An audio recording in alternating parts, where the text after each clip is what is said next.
বছরের প্রথম বিয়েবাড়ির নেমন্তন্ন পেলাম, তাই খুব সুন্দর করে সেজেগুজে সবাই মিলে চলে গেলাম বিয়েবাড়ি অ্যাটেন্ড করতে। আর বিয়েটা ছিল একদমই আমাদের পাশের মাঠে।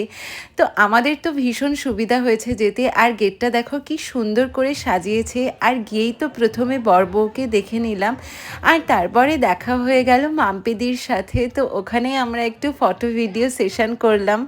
আর তারপরে হাতে পেয়ে গেলাম স্টার্টার। প্রথমে শুরু করলাম চিকেন পাকোড়াটা দিয়ে। চিকেন পাকোড়াটা কিন্তু বেশ সুন্দর লাগছিল, আর সেই দিন পড়েছিল ভীষণ ঠান্ডা।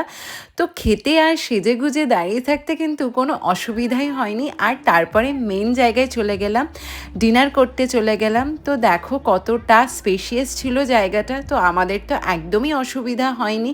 তো আমরা খেতে বসে পড়লাম, বেশ অনেকটাই রাত হয়ে গেছিলো। তো প্রথমেই প্লেটে পড়ে গেছিলো ভেটকি ফিশ ফ্রাই আর গ্রিন চাটনি, যেটা খেতে কিন্তু দারুণ লাগছিল, একদম ক্রিস্পি। আর ভেটকি মাছটাও খুব ভালো ছিল। আর তারপরে এসে গেছিলো ডাল আর এই ঝুরঝুরে আলু ভাজা, যেটা খেতে আমি ভীষণ ভালোবাসি। আর আমি এবারেও আবার রিপিট করেছি। ভাত ডালটা শেষ করতে না করতেই চলে এলো ইঁচড় চিংড়ি। আর নেক্সট যেই আইটেমটা, এটা আমার বেশি ভালো লেগেছে, সেটা হচ্ছে দই কাতলা।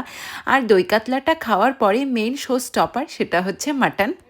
মাটন নিয়ে তো কোনো কথাই না, এইরকম সাদা ভাত আর মাটন খেতে এইরকম শীতের রাতে দারুণ লাগে। আর তারপরে অ্যাজ ইউজুয়াল চাটনি, পাঁপড়, মিষ্টি, আর ছিল পান। আর লাস্টে আমি খেয়েছিলাম আবার রাবড়ি দিয়ে জিলাপি, যেটা খেতেও আমার খুব সুন্দর লেগেছিল।